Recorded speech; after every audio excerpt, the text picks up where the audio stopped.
त्याच्यासाठी मी असे कारले कट करून घेणार आहे गोल गोल आकारामध्ये. अशा प्रकारे सर्व कारले मी आता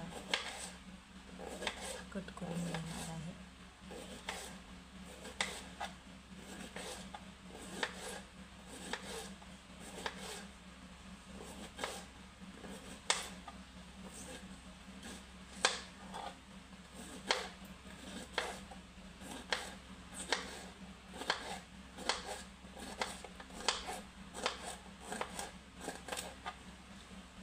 अशा प्रकारे मी सर्व कारले कट करून घेणार आहे.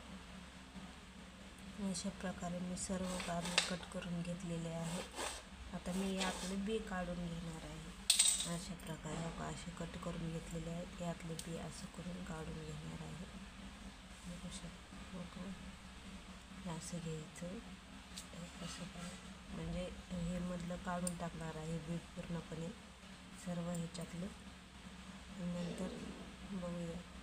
अशा प्रकारे मी सर्व बी काढून घेतलेलं आहे. आता आपण याला भाजूया. मी आता भाजण्यासाठी कढई घेतलेली आहे. आता गॅस चालू करून आपण भाजूया. कारले मी भाजून घेणार आहे.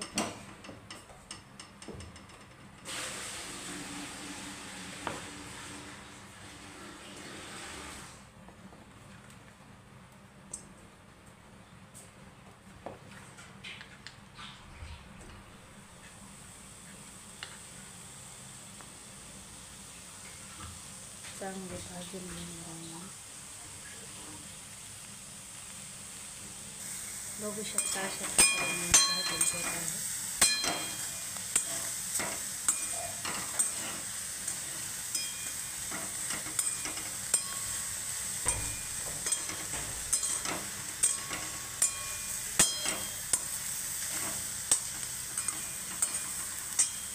भाजून घेतलेले अशा प्रकारे आपले कारले भाजलेले आहेत. आता आपण मला तळून घेणार आहोत. पातेलं ठेवलेलं आहे इथे धुण्यासाठी.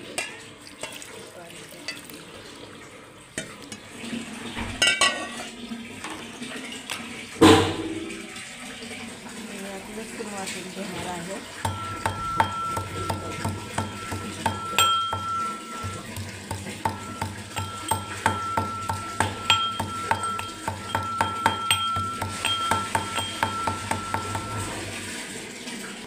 फोडणी देण्यासाठी लसूण, हळद, मीठ, मिरची, जिरे, मोहरी आणि कारले घेतलेलं आहे. त्यात तेल टाकून घेणार आहे.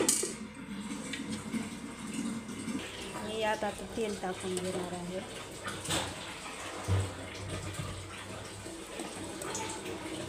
एक छोटे 2 चमचे तेल टाकलेलं आहे. यात मी जिरे मोहरी टाकून घेणार आहे. पातेलं गरम झाले.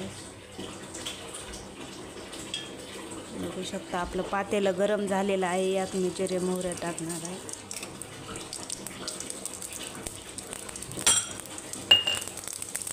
हे लसूण पण टाकणार आहे वाटून घेतलेलं.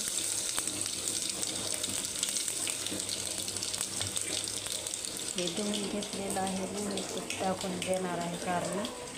बघू शकता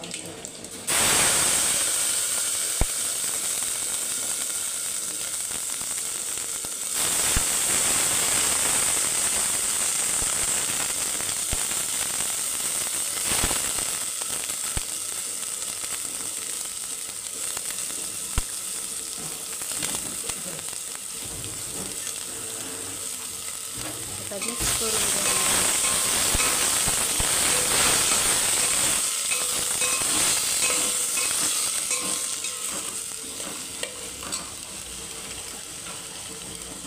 मी यात लाल तिखट, मिरची, चवीनुसार मीठ,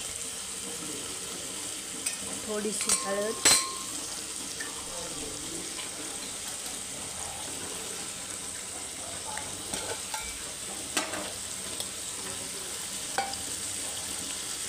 आणि शेंगदाण्याचं कूट घेतलेलं आहे. हे टाकणार आहे. परत मिक्स करून देणार आहे.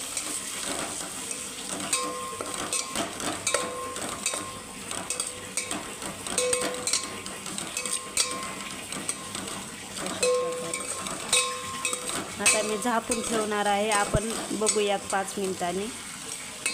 सुक्कं कारलं केलेलं आहे. आता बघूयात 5 मिनिटांनी झाकून ठेवू. आपले 5 मिनिट झालेले आहेत. बघा अशा प्रकारे आपली भाजी शिजून तयार झालेली आहे. बघू शकता. कडू लागत नाही. आवडल्यास लाईक आणि सबस्क्राईब करा. बघा.